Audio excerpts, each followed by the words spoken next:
Women Krump Wednesday, where the women in Krump are celebrated for what they do so well every day. Because the women in Krump are buck in every way. On Wednesdays, we get bug. Yeah.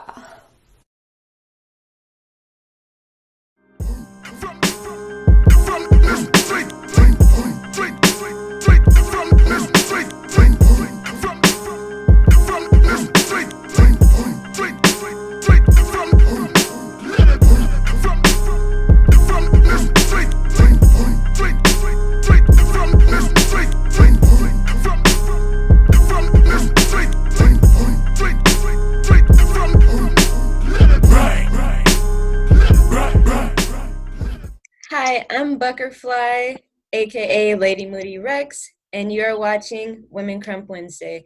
Today, our special guest is Queen MGPAK, also known as Tiffany to those who hold her dear.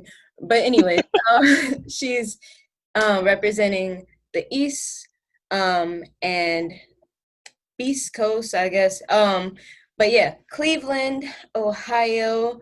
Um, she's a leader there for the women, and she does other things. She's an artist. So yeah, I just wanted to bring her on so you guys could get to know her a little bit better. Hi, Tiff. Hi, what's up, Trey? I'm doing good. How are you? I'm good. I'm good. Content with the day to day, even with everything going on. I'm content when I'm home. Things are good. I feel that. Okay. All right. So, how did you get started with Krump, and what really drew you to it? Okay. I got started. I was about 15. Um, I definitely just wanted an outlet at the time.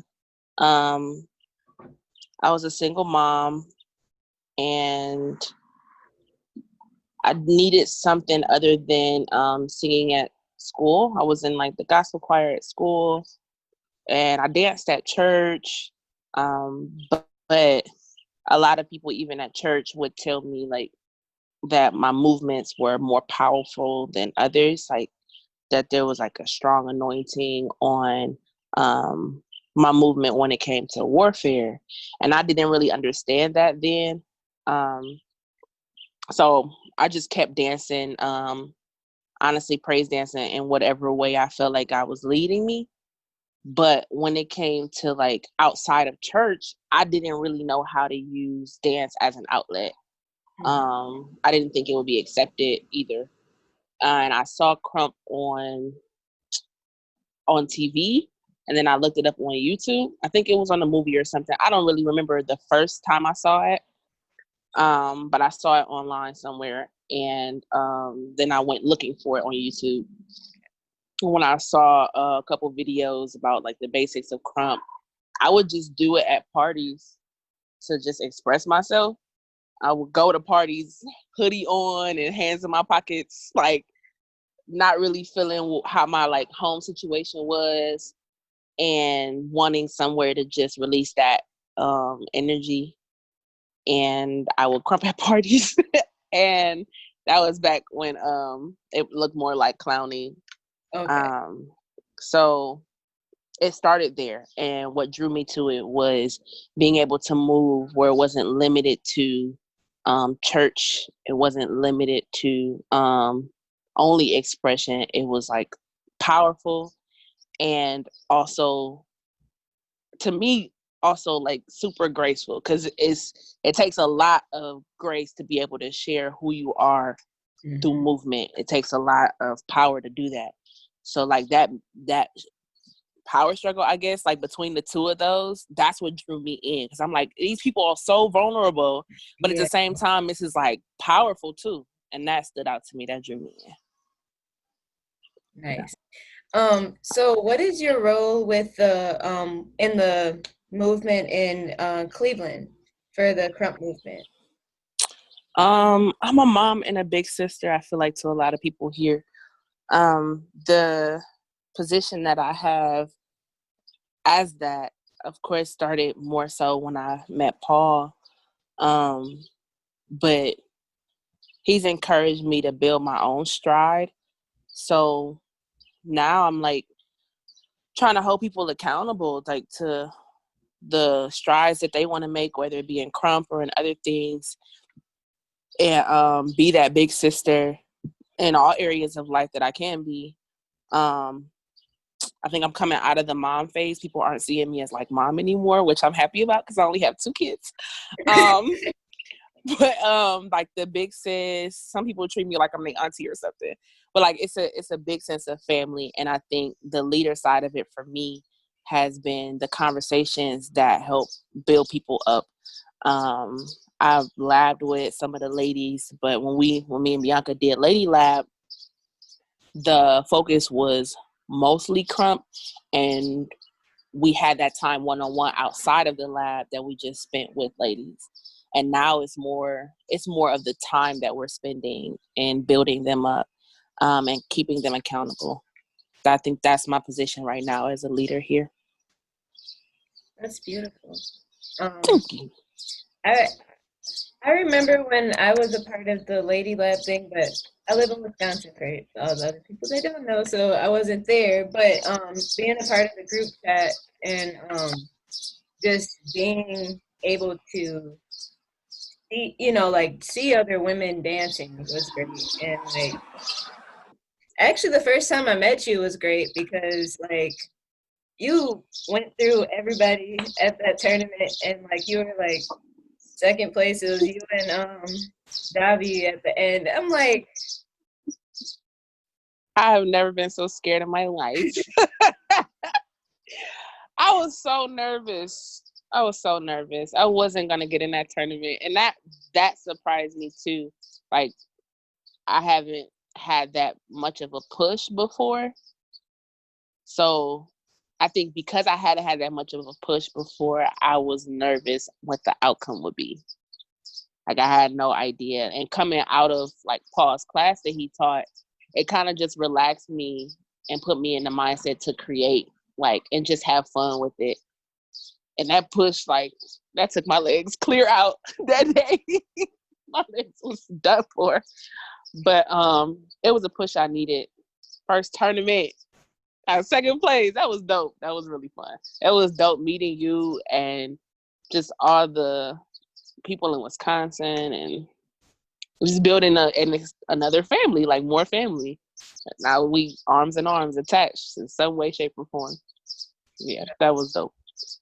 that I'm glad you entered into the tournament because you were the first. I told you this like many times, but you're the first like woman I've seen Krump, because like I mean I would say in person, because like yeah, I've seen like movies with with Miss Christie and stuff dancing, but like in person, yeah, the first like woman I saw Krump. So like wow, that's powerful to me, especially like when I'm interested in doing Krump, because like before I wasn't thinking about Krump. Like I thought it was cool, but I was like I could never do that. That's just so much energy that I don't have. Like I don't have that power, but now I've been corrected.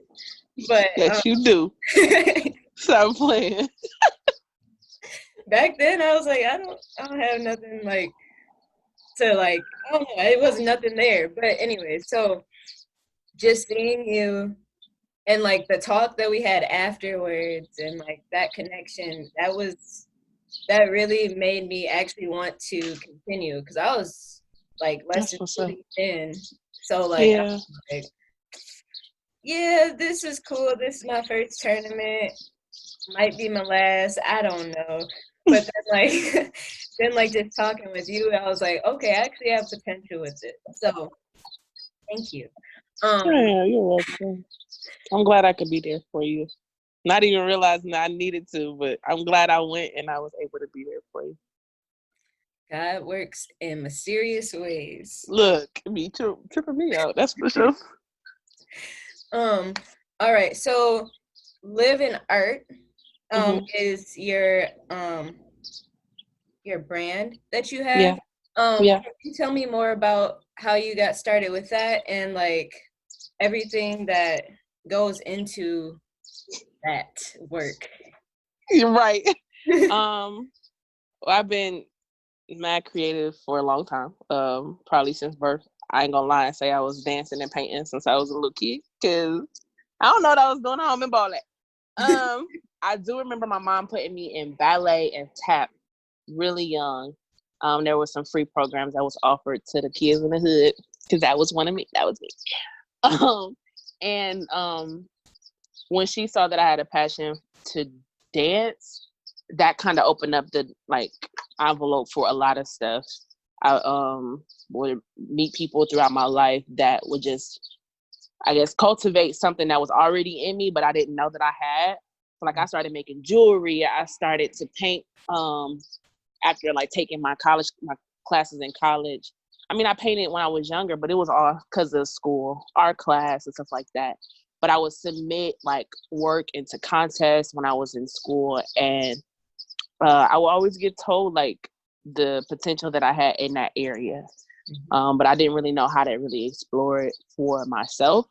So I would write.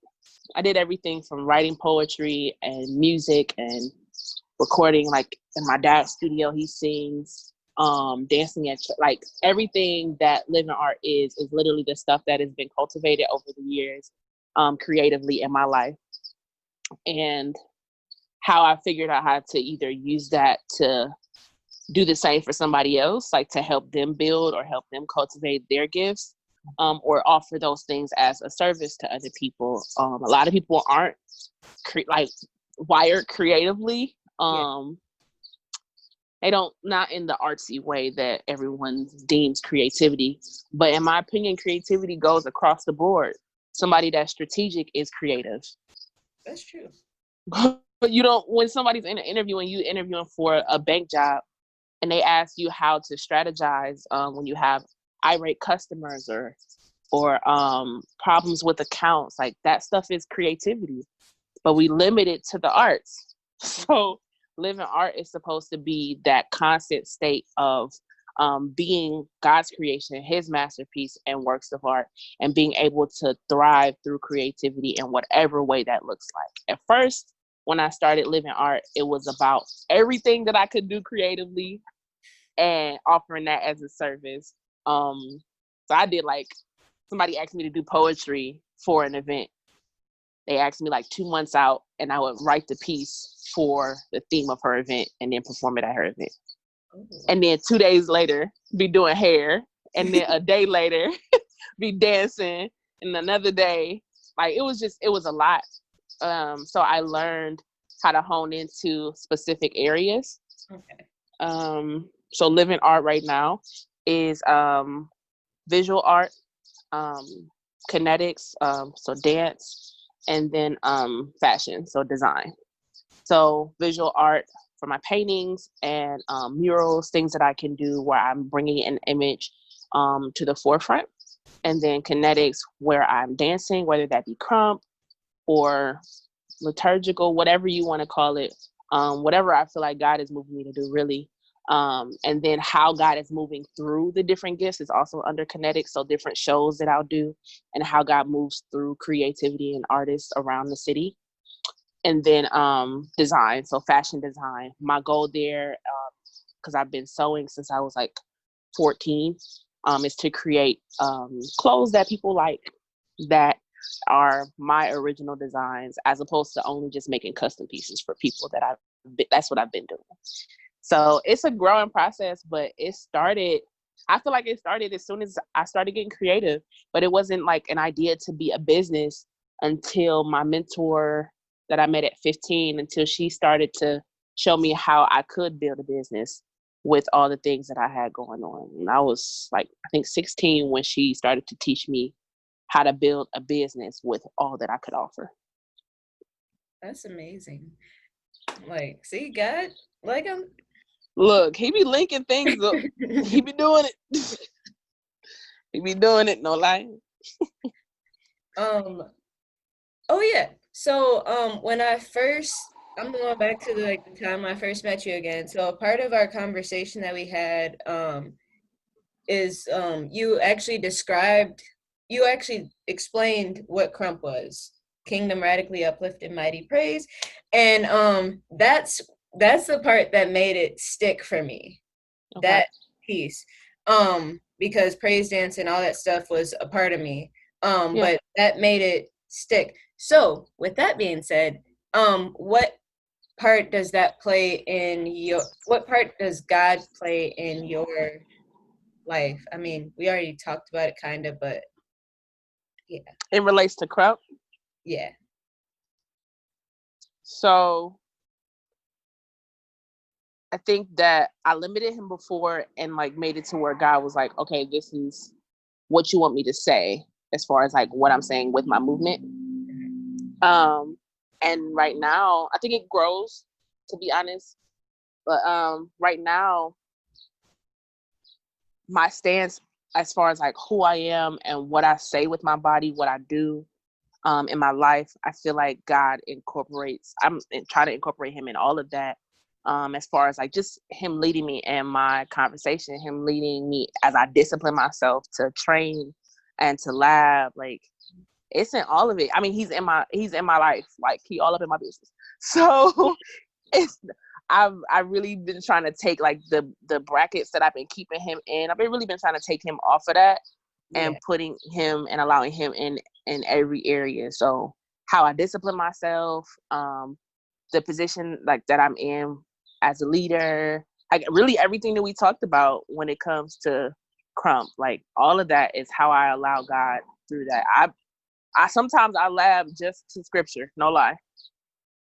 Literally, I take a specific verse that's just been on my heart and I try to break down those variations of how those words could be said with my body. And that's just one like one-on-one way with me and God, I feel like. But it's in everything. He all up in everything. I don't it's in all of it now. I can't not have him in it because he's definitely like constantly on my mind and working to show me who I am. Mm-hmm. And that's in regards to Krump as well, and my style and like all of it is connected to him. Okay. Thank you. Mm-hmm. All right. So is there anyone that you would like to collaborate with in that is a part of the Krump world but or just in general with your art stuff, like it might be someone that you just want to collab with in the that's out there in the world.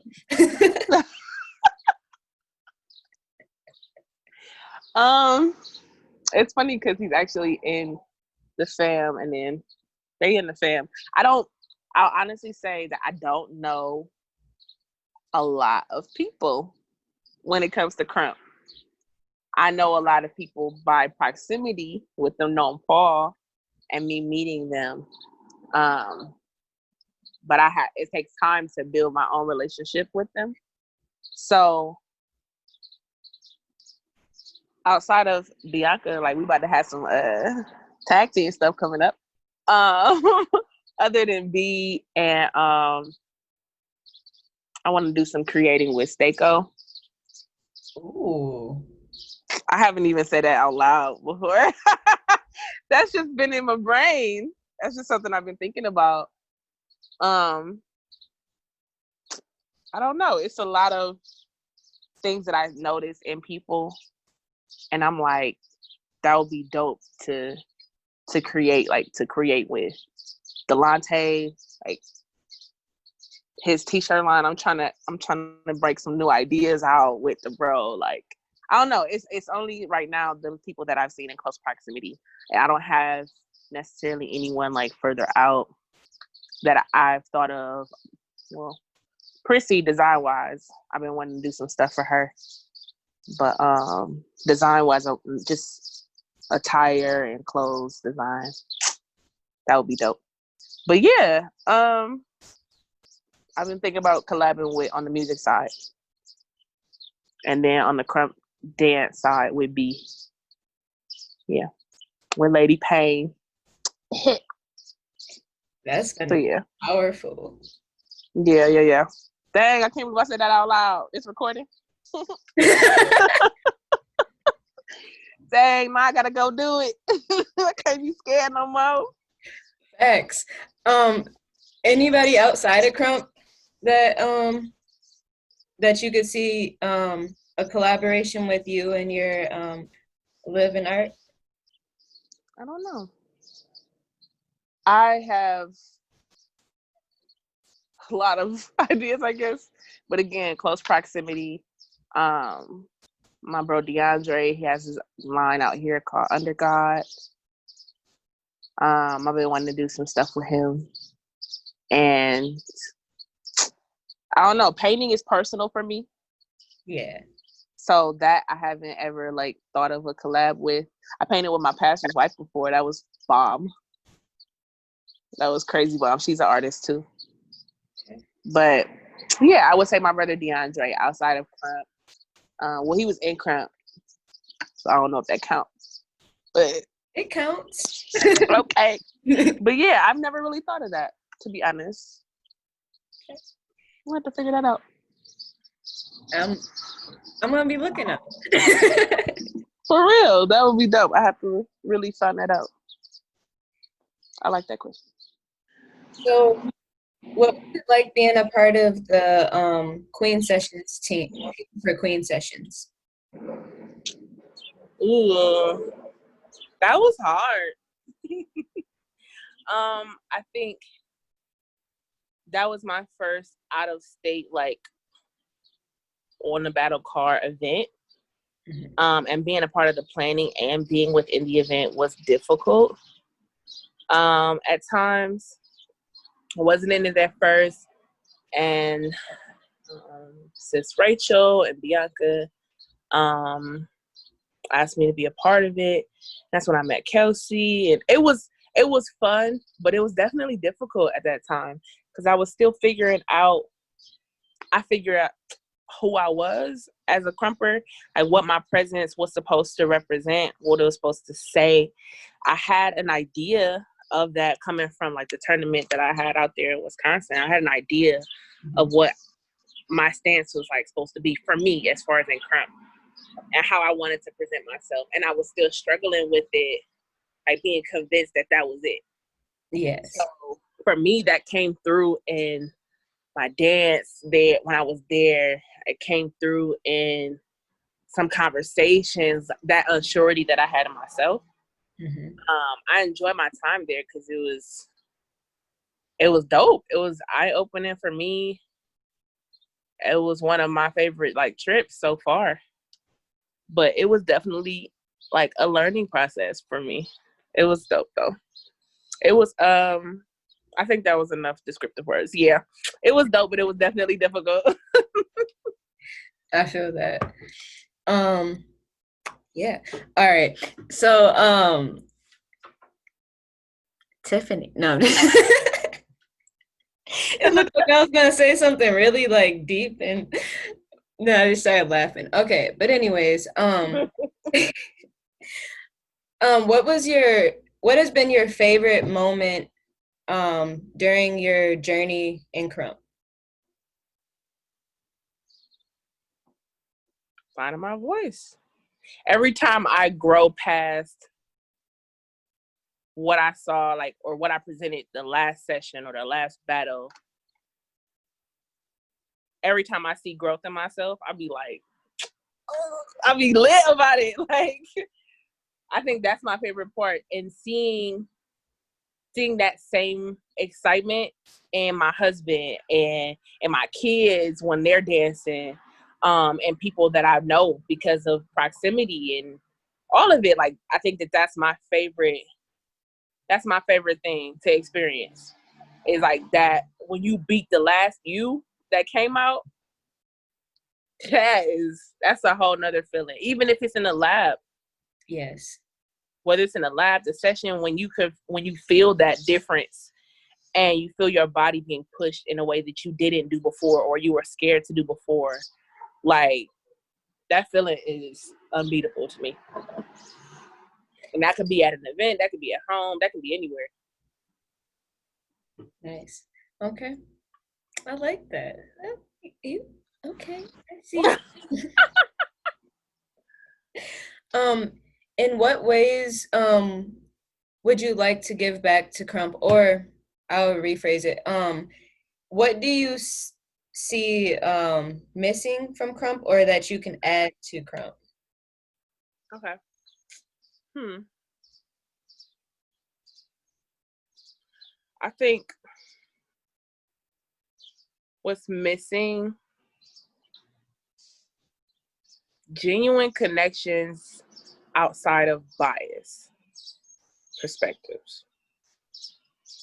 Like, it's something I would change. I think genuine connections are missing. Um, like you only see them form in a lot of areas if there's a fam there, or if we've already built a connection because of proximity at times. I think something that's missing that I see little bits of it and I'm like, we need more of this. Hmm. Is genuine connections. I think a lot of them are based on a bias, like if you're not a part of this, or if you're not up to this par in your dance, or you don't support this person or that person, or you know, like how they judge or whatever. I think because of those different things that come up, it creates a bias in a lot of people's perspective on how they connect with people, Mm-hmm. and that limits us. It really does. And I feel like privy to that as well. I've done it where I'm like, well, I don't know this person, so I don't know if I should talk to them. I don't have the same relationship as they have with this person. And I've let that fear cripple me from building genuine relationships, or conversations even, at events. We let our own fear stop us a lot. So I think that that's something that's missing. And if I had like the wisdom enough to step over that fear and do the doggone thing myself, like when that challenge presents to me, that's something that I would change. If it was in my power to do it. It's the ability to build genuine connections and cut the bias parts out so that we can really build as a movement and in our like individual communities. I think that's necessary. I'm deep. Stop being deep. No, we I'm love like, oh, trying to be deep. I ain't Krump. trying to be deep, y'all. I'm just like, that's just like something it bothers me. I see it in my own city at times. And I'd be like, bruh, who are you to say that that person doesn't deserve a connection with you because of where you're at or where you feel like you're at? Mhm. I feel I that. mean, we need it. We need it. Authentic. Like, and like, don't ever say, don't, like, not need to stop being deep. No, no. This is we talking about Krump. Krump is supposed to be authentic. I mean, that's a whole different You're right. that's a different topic, but like where it came from is from the heart. So like if that's what you had to say, that's what you had to say. So I hear you. I like hear you. um what legacy would you like to leave behind um in life? Krump is not life. Yeah. No, I think the whole like I think a lot of people are going to be dancing for the rest of their lives, crumping for the rest of their lives. But the legacy I would want to leave is like not to allow that to run your life, to truly like build in Krump, build connections, like really build. I want to be able to do that consistently. That's my goal, is to be consistent in that. So that would be the legacy I would want to build. I would want my kids to come in and not just talk to the people that they came to the event with or that they know, but to connect and to build in every way possible that presents itself, and not be afraid to do that. Like back to the question you had before, like what would I change and what's missing? Like that would be the legacy I would want to leave. That because of my consistency in doing what I felt was missing, like I see the change, and I see other people doing that. and really being honest and being themselves when they crump. It's so many copycats, man. It's so many copycats. People that watch footage like first coming in as young and just stay there. Like, oh, I watch so-and-so and that's it. Like, who are you though? Yeah. I think like that identity is really dope when we actually figure that out. Because God did not make us to be a whole bunch of copycats of each other. He wouldn't have made you originally you if that was the case. So I think that's the legacy I would want to see, is to be able to be consistent and building as a community, and then to be ourselves. Stop trying to be. I was trying to be Lady Paul, basically. Like, technically, the title and the rank says I'm the female version of him, but that doesn't say I look like him, that I dance like him. And I had to understand that the status of being Queen MGPAK doesn't make me a replica. It makes me an individual. Yeah. I had to realize that for myself. So I would love to see that. I would love my legacy, like, to be that I'm continuous in doing that and encouraging other people to do the same. Okay. So I don't have any more questions, but do you have any shout outs or anything like that or anything else that you would like to say before Beast Coast. Oh. Beast Coast. I quit. No, but I'm really proud of the East right now. So shout out to the East for the build. Shout out to every woman that's doing this thing, such as you, and every other woman that's out here consistently doing this thing in the middle of everything that we're dealing with as the world right now in this pandemic and just in life. It's a lot of stuff that we deal with in life even prior to the pandemic. Mm-hmm. So shout out to everybody that's continuing, man. But shout out to the East for the growth, man. I'm excited about the new East page. I'm excited about the growth that I'm going to see, I feel like, in our fam. So shout out to MGPAK. Shout out to B, because I love him. And just the creators of Krump for making something that's so long lasting, man. It's about to be with people for the rest of their lives. And everybody that sees Krump is distinctive in their brain. Shout out to Eyes, to Miho, and to everybody that was in the beginning with them that have lost their voice or lost their way. Yeah. All right. So that's it. All right. Some other final words? I'm about to go be deep somewhere else. Okay. All right. So thank you all for tuning in this week of Women Krump Wednesday. I'm Buckerfly, aka Lady Moody Rex, and our special guest is Queen MGPAK. Thank you, Queen, for sharing your story, for being deep. Thank you. Thank you. Thank you. Continue being Buck. Continue being yourself. Just keep creating. Love you all, and we'll talk to you again next time. Women Krump Wednesday, where the women in Krump are celebrated for what they do so well every day. Because the women in Krump are Buck in every way. On Wednesdays, we get Bug. Yeah.